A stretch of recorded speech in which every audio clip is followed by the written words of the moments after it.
আসসালামু আলাইকুম। অবিরাম বাংলার সংবাদে সবাইকে স্বাগত জানাচ্ছি। আমি নাইম ফাথুম মুবিন। শুরুতেই বিআরবি কেবলস সংবাদ শিরোনাম জানিয়ে দেব এই মুহূর্তে হাতে পাওয়া সর্বশেষ গুরুত্বপূর্ণ আপডেট আন্তর্জাতিক সংবাদ। শুরুতেই থাকছে ইরানের টানা 11তম দিনে মার্কিন হামলা, একের পর এক বিস্ফোরণ। টানা 11তম রাতের মতো ইরানের বিভিন্ন স্থানে বিমান হামলা চালিয়েছে মার্কিন সামরিক বাহিনী।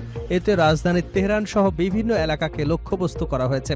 এসব হামলায় একের পর এক বিস্ফোরণের খবর পাওয়া গেছে। এবারে জানাবো কুয়েতে যুক্তরাষ্ট্রের গোলাবারুদের ডিপোতে ইরানের হামলা।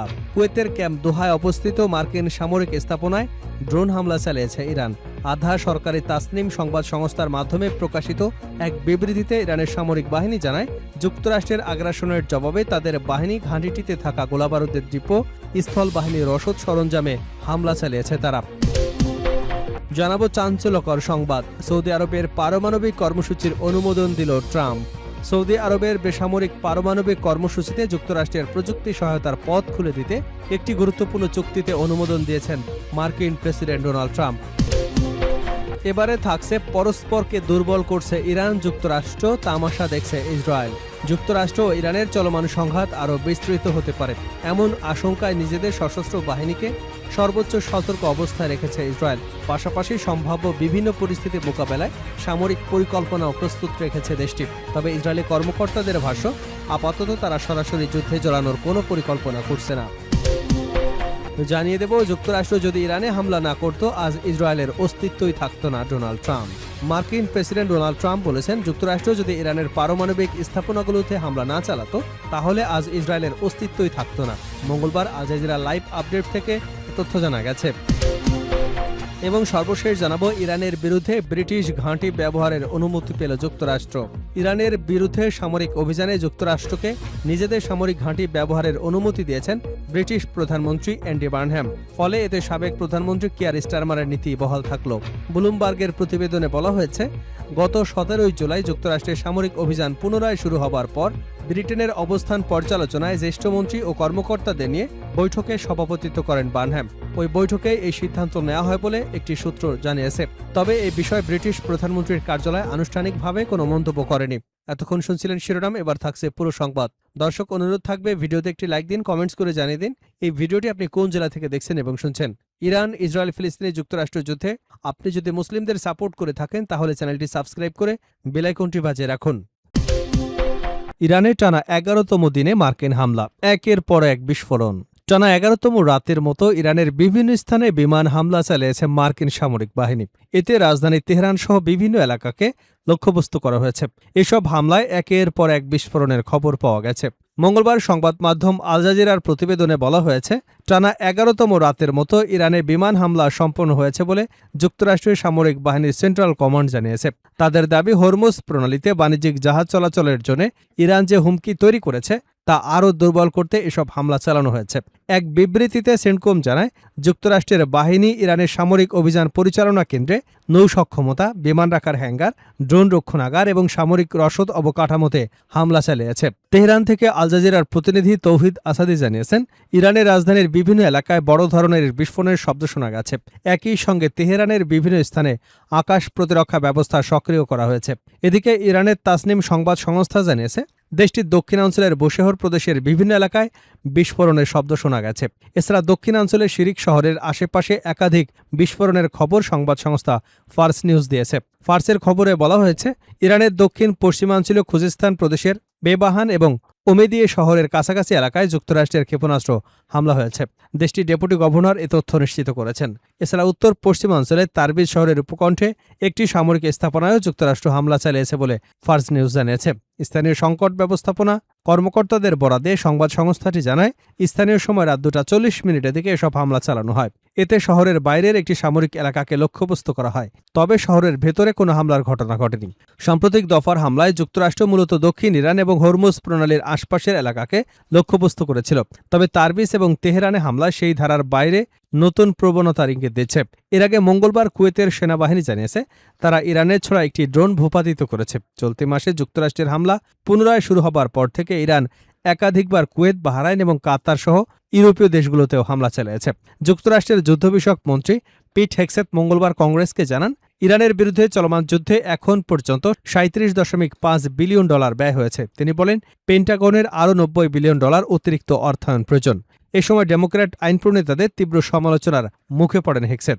জর্জিয়া অঙ্গরাজ্যের সিনেটর জন অফস অতিরিক্ত অর্থ চাওয়ার বিষয়ে হেক্সেটকে প্রশ্ন করেন। তিনি বলেন, আগে হেক্সেট দাবি করেছিলেন ইরানের সামরিক বাহিনী ধ্বংস হয়ে গেছে, তাহলে এখন অতিরিক্ত অর্থ কেন প্রয়োজন?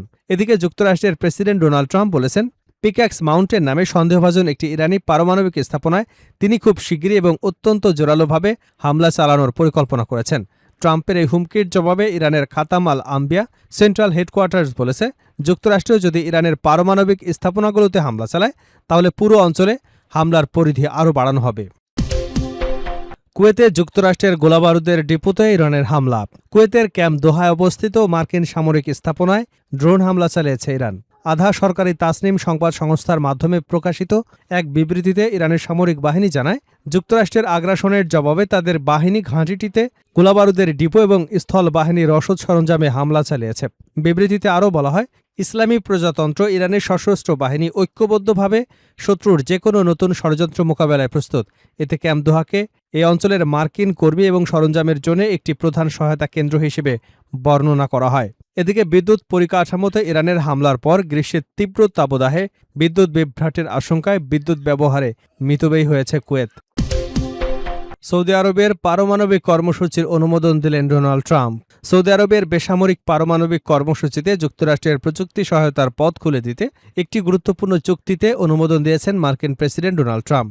বুধবার এপির এক প্রতিবেদনে বলা হয়েছে, ট্রাম্প প্রশাসন সৌদি আরবের সঙ্গে এমন একটি চুক্তিতে অনুমোদন দিয়েছে যা দেশটিকে বেসামরিক পারমাণবিক প্রকল্পের জন্য ইউরেনিয়াম সমৃদ্ধকরণের সক্ষমতা দিতে পারে। চুক্তিটি প্রায় ৩০ বছরের জন্য হতে পারে এবং এতে সৌদির পারমাণবিক অবকাঠামো উন্নয়নে মার্কিন কোম্পানিগুলো অংশ নেবে বলে সংশ্লিষ্ট দুই সূত্র নিশ্চিত করেছে। প্রস্তাবিত এই চুক্তির আওতায় যুক্তরাষ্ট্র এবং সৌদি আরবের যৌথ গবেষণার ভিত্তিতে দেশটিতে ইউরেনিয়াম সমৃদ্ধকরণ কেন্দ্র নির্মাণের সুযোগ তৈরি হতে পারে। তবে চুক্তিটি কার্যকর হবার আগে মার্কিন কংগ্রেসের পর্যালোচনার মুখোমুখি হবে। পারমাণবিক নিরস্ত্রীকরণ বিশ্লেষকরা সতর্ক করেছেন, সৌদি আরবকে নিজস্ব ইউরেনিয়াম সমৃদ্ধকরণের অনুমতি দিলে মধ্যপ্রাচ্যে নতুন করে পারমাণবিক প্রতিযোগিতা শুরু হতে পারে। একই প্রযুক্তি ভবিষ্যতে সামরিক উদ্দেশ্যেও ব্যবহার করা সম্ভব হবার আশঙ্কা তাদের। সৌদি আরব আন্তর্জাতিক পরমাণু শক্তি সংস্থার সদস্য হলেও প্রস্তাবিত চুক্তিতে সংস্থাটির অতিরিক্ত পর্যবেক্ষণ, কঠোর যাচাই ব্যবস্থার বিষয়টি স্পষ্ট নয় বলে উদ্বেগ তৈরি হয়েছে। এদিকে ইরান পারমাণবিক অস্ত্র তৈরি করলে সৌদি আরবও একই সক্ষমতা অর্জনের চেষ্টা করবে বলে জানিয়েছিলেন সৌদি যুবরাজ মোহাম্মদ বিন সালমান। সম্প্রতি পাকিস্তানের প্রতিরক্ষা মন্ত্রীও প্রয়োজনে সৌদি আরবকে তাদের পারমাণবিক সক্ষমতা অর্জনের সহায়তার ইঙ্গিত দিয়েছেন। ইউরেনিয়াম সমৃদ্ধকরণ মানেই সরাসরি পারমাণবিক অস্ত্র তৈরি করা না হলেও ট্রাম্পের এই অনুমোদন মধ্যপ্রাচ্যের নিরাপত্তা পরিস্থিতি এবং বৈশ্বিক পারমাণবিক নীতিতে নতুন আলোচনার জন্ম দিয়েছে। পরস্পরকে দুর্বল করছে ইরান, যুক্তরাষ্ট্র তামাশা দেখছে ইসরায়েল। যুক্তরাষ্ট্র ও ইরানের মধ্যে চলমান সংঘাত আরও বিস্তৃত হতে পারে এমন আশঙ্কায় নিজেদের সশস্ত্র বাহিনীকে সর্বোচ্চ সতর্ক অবস্থানে রেখেছে ইসরায়েল। পাশাপাশি সম্ভাব্য বিভিন্ন পরিস্থিতি মোকাবেলায় সামরিক পরিকল্পনাও প্রস্তুত করেছে দেশটি।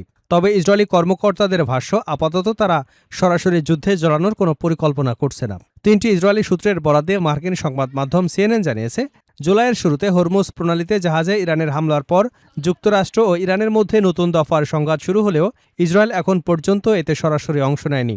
ওয়াশিংটনও তেল আবিবকে অভিযানে যোগ দেবার অনুরোধ করেনি। তবে একটি সূত্র বলছে, প্রেসিডেন্ট ডোনাল্ড ট্রাম্প যদি ভবিষ্যতে সামরিক অভিযান আরও বিস্তৃত করেন এবং ইসরায়েলকে অংশ নিতে বলেন তাহলে তারা প্রস্তুত থাকবে। সর্বশেষ পরিস্থিতি পর্যালোচনায় সোমবার রাতে নিরাপত্তা বৈঠক করেন প্রধানমন্ত্রী বেনিয়ামিন নেতানিয়াহু, যেখানে ইসরায়েল কিভাবে যুদ্ধে জড়িয়ে পড়তে পারে সেই সম্ভাব্য কয়েকটি পরিস্থিতি নিয়ে আলোচনা হয়েছে। এর মধ্যে রয়েছে যুক্তরাষ্ট্রের অনুরোধে অভিযানে অংশ নেওয়া, ইরানের হামলার জবাবে পাল্টা আঘাত হানা অথবা বড় ধরনের হুমকি ঠেকাতে আগাম হামলা চালানো।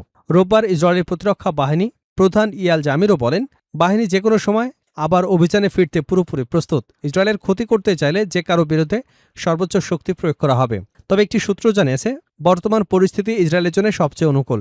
তাদের মতে যুক্তরাষ্ট্র ও ইরান পরস্পরকে দুর্বল করছে, একই সঙ্গে তেহরানের উপর অর্থনৈতিক চাপও বাড়ছে, ফলে সরাসরি যুদ্ধে জড়ানোর প্রয়োজন দেখছে না তেল আবিব। ইসরায়েলের অর্থমন্ত্রী বেজালেল স্মোট্রিচ মঙ্গলবার বলেন, বর্তমানে এই যুদ্ধে যোগ দেবার কোনো আগ্রহ ইসরায়েলের নেই। তার দাবি, যুক্তরাষ্ট্র ইরান সংঘাত ইরানের শাসন ব্যবস্থার উপর চাপ বাড়াচ্ছে এবং সেটি ইসরায়েলের সঙ্গে সামঞ্জস্যপূর্ণ। তিনি বলেন, ইরানের উচ্চ মূল্যস্ফীতি, অর্থনৈতিক সংকট দেশটি সরকারের জন্য বড় দুর্বলতা হয়ে উঠেছে। তার মতে অর্থনৈতিক চাপই ইরানের শাসন ব্যবস্থাকে সবচেয়ে বেশি দুর্বল করতে পারে। একটি সূত্রের দাবি, ইরানের বিভিন্ন সেতুতে সাম্প্রতিক মার্কিন হামলার ফলে দেশটির পরিবহন বাণিজ্য ব্যবস্থা বড় ধাক্কা খেয়েছে। এতে ইরানের অর্থনীতি আরও দুর্বল হবে বলে মনে করছে ইসরায়েল। তবে ইসরায়েলের এক জ্যেষ্ঠ কর্মকর্তা জানিয়েছেন, হরমুজ প্রণালীকে কেন্দ্র করে সংঘাত বাড়ায় ইসরায়েলও যুদ্ধে জড়িয়ে পড়তে পারে এমন ঝুঁকি আগের তুলনায় বেড়েছে। যদিও আঞ্চলিক মধ্যস্থতার প্রচেষ্টা এবং কূটনৈতিক তৎপরতার দিকেও নজর রাখছে তেল আবিব। আরেক মার্কিন কর্মকর্তা জানান, শেষ পর্যন্ত ইসরায়েল যদি যুদ্ধে অংশ নেয় তাহলে তাদের প্রধান লক্ষ্য হবে ইরানের গুরুত্বপূর্ণ জ্বালানি অবকাঠামো, পারমাণবিক স্থাপনাগুলো। তবে এমন হামলা পারস্য উপসাগরীয় অঞ্চলের নিরাপত্তা এবং বৈশ্বিক জ্বালানি বাজারে বড় ধরনের অস্থিরতা সৃষ্টি করতে পারে। এ কারণে যুক্তরাষ্ট্র এখন পর্যন্ত এমন পদক্ষেপে আগ্রহ দেখায়নি। এদিকে সূত্রগুলো জানিয়েছে, কয়েক সপ্তাহ ধরে প্রেসিডেন্ট ট্রাম্পের সঙ্গে সরাসরি বৈঠকের চেষ্টা করছেন নেতানিয়াহু। যদিও এখনও সেই বৈঠকের তারিখ নির্ধারণ হয়নি। তবে আগামী সপ্তাহে যুক্তরাষ্ট্র সফরে গেলে ট্রাম্পের সঙ্গে সাক্ষাতের সুযোগ নেওয়ার পরিকল্পনা করেছেন তিনি।